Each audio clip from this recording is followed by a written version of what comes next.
Gracias por estar esta noche con nosotros. La primera pregunta que le quiero hacer es ¿por qué el proceso de vacunación es tan lento en algunos países y aparentemente tan rápidos en otros países? Buenas noches, Joaquín. Gracias por tenerme en tu programa. Bueno, por dos motivos. Uno es por la organización del sistema de vacunación y otro, evidentemente, por el número de vacunas. Nosotros sabíamos ya desde el comienzo de esta pandemia que había tres determinantes que iban a ser muy importantes, que era el cuidado con distanciamiento y uso de barbijo, el testeo masivo para aislar rápidamente y el llegar y tener acceso a vacunas y a un plan de vacunación.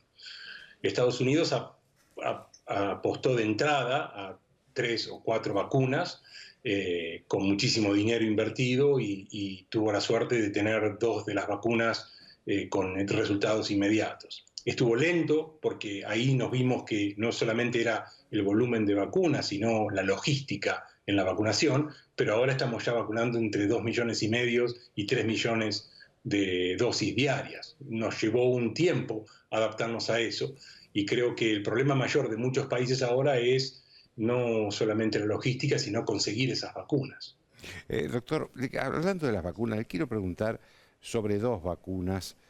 ¿Cuál es su opinión? Si son porque usted sabe que en la Argentina se está vacunando mucho con la Sputnik V, que es la vacuna que produce Rusia. Le quiero preguntar su opinión sobre esa vacuna, pero también hay, digamos, un acuerdo que todavía no se ha empezado a cumplir, o se ha empezado a cumplir de manera muy escasa, que es con la vacuna AstraZeneca, de la cual hubo hoy novedades europeas, digamos, que preocuparon también acá, porque esas son, digamos, las 2 vacunas con las que la Argentina tiene convenios y acuerdos de más fácil llegada al país. ¿Usted qué opina de esas 2 vacunas? Yo leí el trabajo publicado, los 2 trabajos publicados de la fase 2 y la fase 3 de la vacuna Sputnik V, que es una vacuna con adenovirus como vector, y me parece una vacuna muy buena y muy segura, con una eficacia, como dijo el trabajo, de aproximadamente un 90 o arriba del 90%. La vacuna de AstraZeneca también creo que es muy segura y muy eficaz, usa otro vector, un adenovirus del resfrío de chimpancé que no produce enfermedad en humanos. Lo que pasó con la vacuna de AstraZeneca es que tuvo un poco de mala suerte en su camino. Primero hubo un problema con el tema de la dosis, después otro problema con el tema del espaciamiento entre dosis, pero yo sigo pensando que es una vacuna segura y es una vacuna eficaz. Hoy la EMA, la organización que regula las drogas y las vacunas En en Europa, Europa. revisó los datos de más de 10 millones de vacunados y vio que esa trombosis o enfermedad de coágulos que se está anunciando en Europa no era distinta o inclusive era un poco menor comparativamente con la población general no vacunada. Me parece a mí muy bien que esos países como Noruega, como Dinamarca, como Austria sean cautos y analicen, porque siempre uno ante una vacuna nueva tiene que analizar ese lote de vacunas. Pero no creo que eso sea extrapolado al lote que recibió la Argentina, y si yo tuviese que vacunarme hoy por hoy con esas vacunas, con cualquiera de las 2 me vacunaría. Bueno, es una gran tranquilidad para los argentinos porque no creo que tengamos otras vacunas por mucho tiempo. Tenemos esas 2 y nada más y que nos llegan a cuentagotas. Este, otra pregunta que le quería hacer, doctor, es, a ver, ¿cómo imagina usted la pospandemia? Es decir, vamos a entrar rápidamente, una vez que estén las vacunas perfectamente repartidas en el mundo, vamos a entrar rápidamente a la normalidad o algo va a haber de las costumbres que se han adoptado durante la pandemia. Esto es el tapaboca, los distanciamientos, los cuidados en los transportes públicos. ¿Cómo imagina usted esa normalidad? No creo que vayamos a volver a una normalidad como la de antes. Creo que con el tiempo vamos a volver a una casi normalidad, pero no como la de antes. Fíjese, Joaquín, que nosotros en el hemisferio sur, como tanto en el hemisferio norte, en época de influenza, de gripe, no hemos casi tenido casos de influenza. Y eso posiblemente en gran medida haya sido por las medidas de distanciamiento, por las medidas de higiene, por el uso de máscara. Va a haber mucha gente que va a seguir obsesionada con el uso de máscara una vez que la pandemia se vaya. Va a haber mucha gente que aparte va a cambiar y va a seguir trabajando desde su casa a través de teleplataformas y en lugar de ir a la oficina de trabajo. Eso ya se está viendo aquí en Estados Unidos. Así que no creo que después de esta pandemia, que no es ni la primera, ni creo que sea la última, vayamos a volver a una normalidad total. Pero de a poco vamos a ir a volver a una normalidad aceptable, ¿no? Muy, muy parecida a la de antes, pero no igual.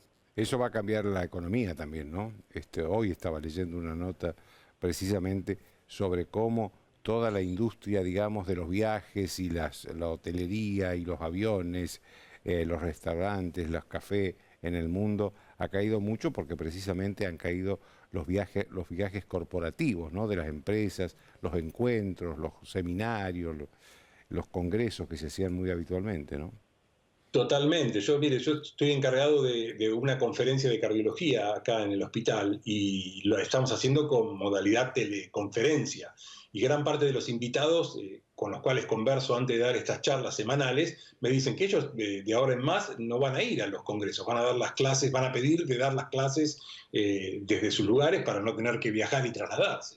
Con lo cual esto va a ser un impacto global que va a transformar la economía, ¿no? Doctor, Estados Unidos, donde usted vive, ha sido uno de los países más castigados por la pandemia en materia de muertos, en materia de gente contagiada, pero a la vez es uno de los países que está saliendo más rápidamente del momento más dramático. De hecho, el presidente Biden anunció cierta normalidad para junio.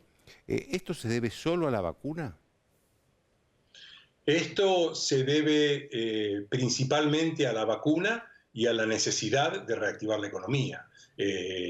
Hay estados en los cuales están liberando las medidas de distanciamiento, como el caso de Texas, como el caso de mi estado, Maryland, a partir del lunes, que van a empezar a abrir las medidas en los restaurantes y demás. Hay una necesidad urgente de reactivar la economía y esto tiene una base fundamental, que es, nosotros pensamos que vamos a tener el 75% de la población vacunada dentro de 4 a 5 meses, con lo cual vamos a tener cierto efecto de rebaño, asumiendo de que las cosas van a seguir el curso actual, ¿no? Con la disminución de casos y sin ninguna otra variante que entorpezca los efectos de la vacuna. Hablando de variante, doctor, hay mucho temor en la Argentina y en los argentinos porque, bueno, está el caso de Brasil, que es un caso que digamos, tiene muchos muertos, muchos contagiados por día, y hay una cepa brasileña. ¿Cuán distinta es esa cepa brasileña de la cepa original, digamos? ¿Es más contagiosa? ¿Tiene más mortalidad? Es más contagiosa, eso se sabe, se transmite más, y evade parcialmente la inmunidad. Pero quiero llevar un poco de tranquilidad.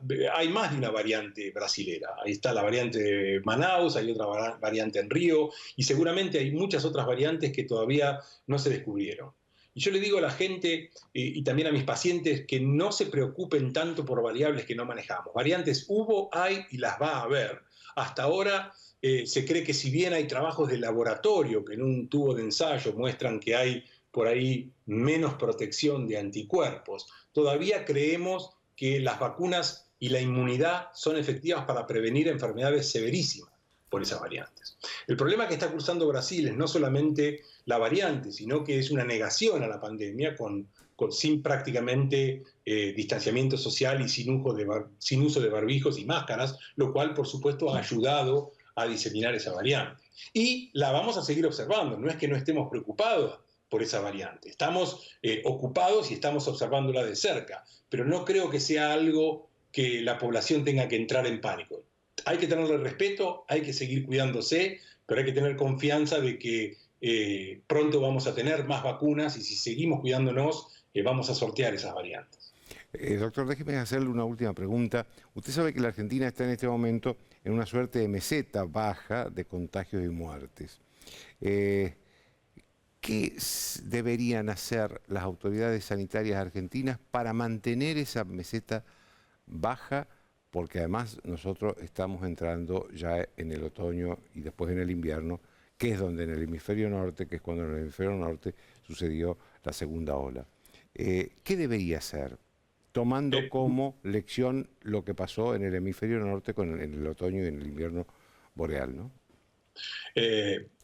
Primero, lo que tienen que hacer es no bajar la cantidad de testeos, de hecho aumentarlas para rápidamente identificar si hay un nuevo pico cuando venga el otoño. Segundo, tienen que proveer a los médicos y al profesional de la salud con vacunaciones y con recursos de protección. Nosotros tuvimos una excelente respuesta de todo el personal de salud, y cuando me refiero al personal de salud hablo no solamente de los médicos, sino del personal de limpieza, el personal de seguridad, las enfermeras, técnicos y demás. Porque sin proteger al personal médico es imposible que se cuide a la ciudadanía. Y por supuesto que último, pero no último, sino primero, hay que conseguir vacunas. Y yo creo que Argentina tiene que seguir haciendo esfuerzos porque hay muchísimas vacunas en fase 3 que van a estar disponibles de acá a 1 y 2 meses, y esas que todavía no están terminadas son con las cuales hay que ir a buscarlas, ir a tratar de hacer negocios, ir a tratar de comprometerse para tener mayor volumen de vacunas.